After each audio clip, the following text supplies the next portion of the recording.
भी आप देख इंडिया न्यूज़ 24 में आप दर्शकों का स्वागत है। नीतीश तेजस्वी दोनों निपट गए, गुड बाय बिहार कर दिया नीतीश ने और संजय झा ललन सिंह ले लिए जेडीयू। परिषद कार्यालय के अंदर तोड़फोड़ मच गई और मुर्दाबाद के नारे लगे। जेडीयू कार्यालय के अंदर जिस तरह से बाहर प्रदर्शन हुआ,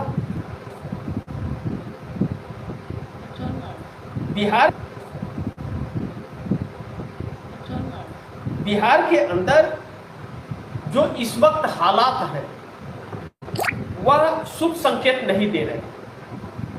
अब कहा यह जा रहा है कि निशांत कुमार, नीतीश कुमार के बेटे, अभी आग बबूला है कि किसने यह कहा, और कहा जा रहा है कि झड़प सी परिस्थिति हो गई थी निशांत के सामने और ललन सिंह और संजय झा को लंका लगाने लगे।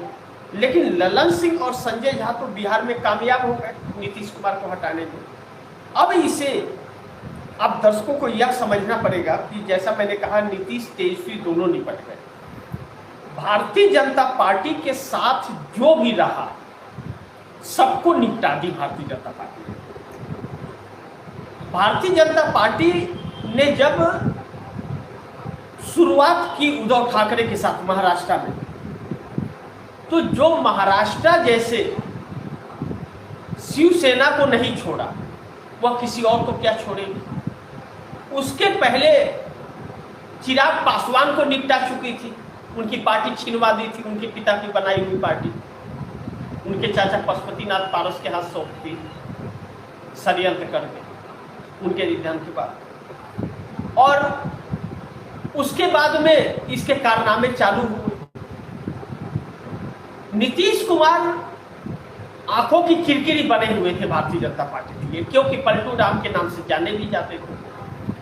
अब जब नीतीश के ही वजह से भारतीय जनता पार्टी का वजूद बना बिहार में, 20-21 साल से सत्ता है, 21वां साल है, 20 साल सत्ता संभाले, तो फिर निपटाने लगे अपना सीएम बनाने के लिए। लेकिन बात सिर्फ भाजपा का सीएम बनाने का नहीं है, ध्यान से समझिए। चिराग पासवान का मैंने जिक्र किया, निपटा दिया। भारतीय जनता पार्टी के पास बिहार में कोई चेहरा नहीं है और आगे चुनाव में अपना वजूद बनाए रखना है तो भाजपा का सीएम और प्रशासन उसके हाथ में होना चाहिए। लेकिन दूसरी तरफ इसके रवैये पे देखें तो उद्धव ठाकरे की शिवसेना को भी तोड़ करके एकनाथ शिंदे शिवसेना दो भागों में बांट दी।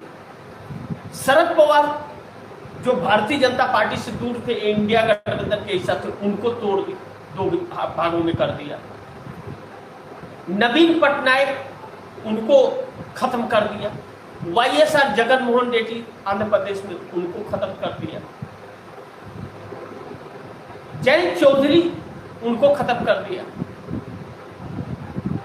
मध्य प्रदेश से कांग्रेस से 20 विधायक लेकर के और सिंधिया आए, सिंधिया को गली का घुमक्कड़ बना करके रख दिया उनको।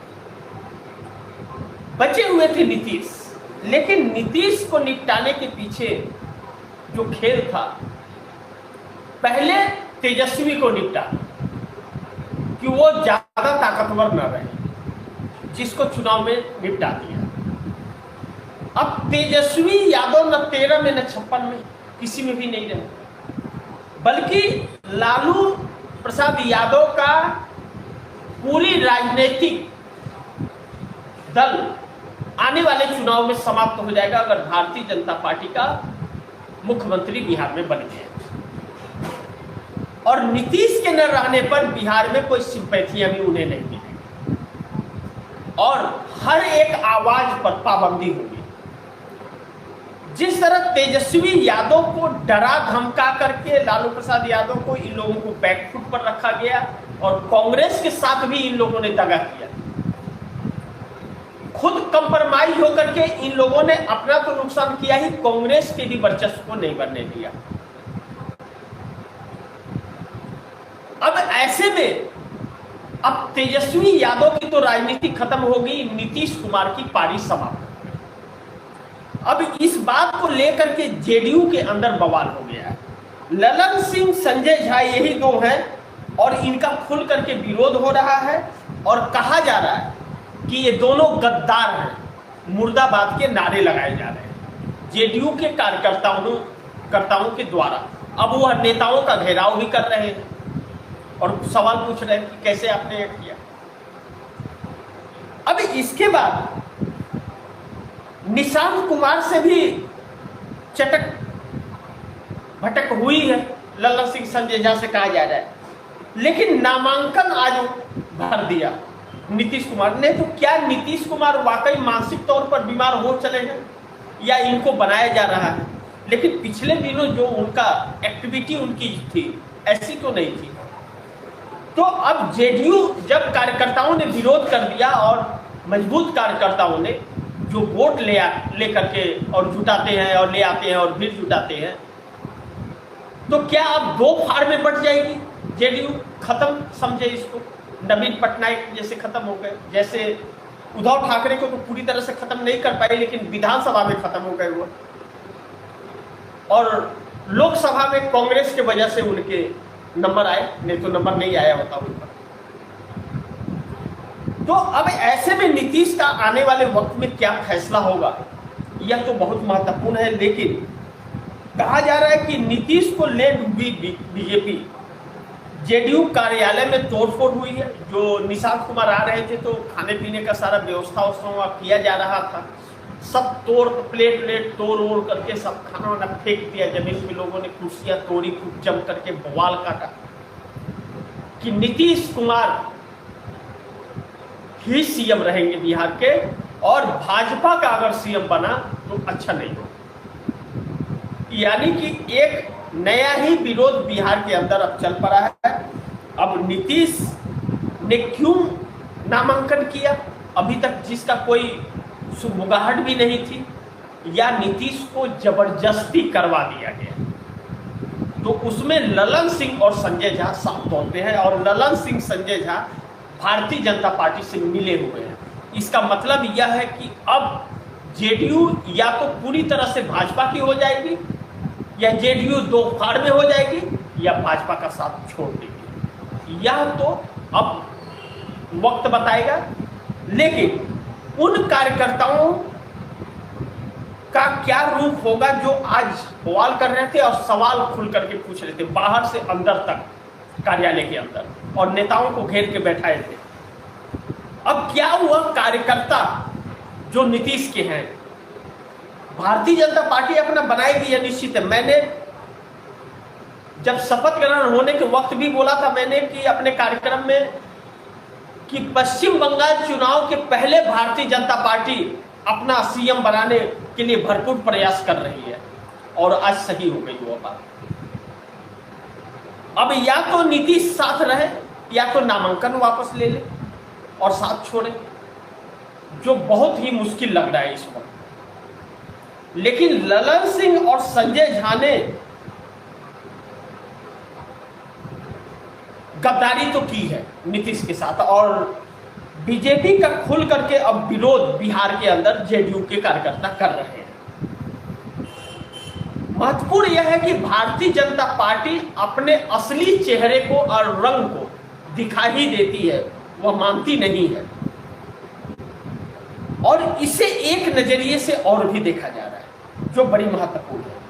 अब वो तो नीतीश का फैसला होगा, जो भी करना होगा उन्हें। अब राज्यसभा के अंदर जा करके वहाँ बैठेंगे, हाथ हिलाएंगे और क्या करेंगे, उन्हें कोई ऐसा पद तो नहीं देने जा रही है भाजपा, निश्चित है। और निशांत कुमार उनके बेटे भाजपा के मुताबिक करेंगे नहीं। और दूसरी चीज, नीतीश के साथ वही हुआ जो नीतीश ने अपने गुरु के साथ किया। शरद पवार के साथ बहुत धोखा दिया था इन्होंने और जॉर्ज फर्नांडिस के साथ, तो आज इनके साथ धोखा हुआ है। अब नीतीश किन वजहों से कंप्रोमाइज हुए? वो अभी तक मोदी तो कंप्रोमाइज है ही। अब यहाँ यह दूसरा नजरिया जो है वह यह है कि इस वक्त नरेंद्र मोदी की कुर्सी संकट में पड़ी हुई है। ईरान और इजराइल के जंग में पूरी तरह से बैकफुट पर आकर के खड़े हो गए हैं इस वक्त नीतीश कुमार, नरेंद्र मोदी। और एप्स्टीन फाइल के वजह से यह सारी चीज षड्यंत्र के तहत इस देश को एक बार युद्ध में झोंक दिया गया है। और कहा जा रहा है कि ईरान जिस तरह से तन के खड़ा हो गया है, थर्ड वर्ल्ड वॉर में यह तब्दील होने जा रहा है। आज पूरे दिन कई जगहों पर पेट्रोल पंप के अंदर अफरा तफरी का माहौल था, पेट्रोल नहीं मिल रहा है। कोई बोतल तो कोई कुछ लेकर के खड़ा था पेट्रोल के लिए, डीजल के। एलपीजी गैस का रेट बढ़ गया है। आने वाले वक्त में पेट्रोल डीजल के दाम को तो छोड़ दीजिए, आप पेट्रोल डीजल और सीएनजी मिलेगी नहीं आपको, क्योंकि सरकार कोई व्यवस्था नहीं कर रही है। और यह नरेंद्र मोदी के नाकामियों के वजह से यह सब हुआ है, क्योंकि चाइना का क्रूड ऑयल जाने के लिए ईरान नहीं रोक रहा है, लेकिन भारत में आने से रोक रहा है। और दूसरी चीज, एक अमेरिका ने एक क्रूड ऑयल शिप को जिस तरह से उड़ाया है अरब की खाड़ी में, भारत ने उसका विरोध नहीं किया। जो अतिथि देवो भव कहते हैं, वही अतिथियों को का नरसंहार कर रहे हैं। अब ऐसे में अमेरिका जो कह रहा है 4 से 6 हफ्ते लगेगा ईरान से खत्म कर दूंगा, अब अमेरिका भारत के जमीन का इस्तेमाल करेगा और उसकी कीमत भारत के देश की जनता को चुकानी पड़ेगी जब ईरान अपना मिसाइल भारत में छोड़ेगा। और नरेंद्र मोदी उस वक्त भी चुप रहेगा चूड़ी पहन करके, या नाच करेगा, मैं नहीं जानता, वक्त बताएगा। लेकिन नरेंद्र मोदी की जुबान में ताला लग गया है पूरी तरह से। सिर्फ भाषण देने के अलावा और कोई काम उनके पास बचा नहीं है। अजय शुक्ला ने, वरिष्ठ पत्रकार ने जिस तरह से ट्वीट करके टिप्पणी की, अगर सरकार के अंदर शर्म हो तो इस्तीफे दे के चली जाती। लेकिन नरेंद्र मोदी जानते हैं, इस्तीफा दे दिया और दूसरी सरकार आ गई, पता नहीं कितने बार फांसी की सजा इन्हें होगी, यह अंदाजा भी नहीं लगा सकते। देश को जो बर्बाद करने का इनके ऊपर आरोप लग रहा है और कर रहे हैं, सौदा इस देश का नरेंद्र मोदी और भाजपा ने मिल करके किया, भाजपा और आरएसएस ने मिलकर।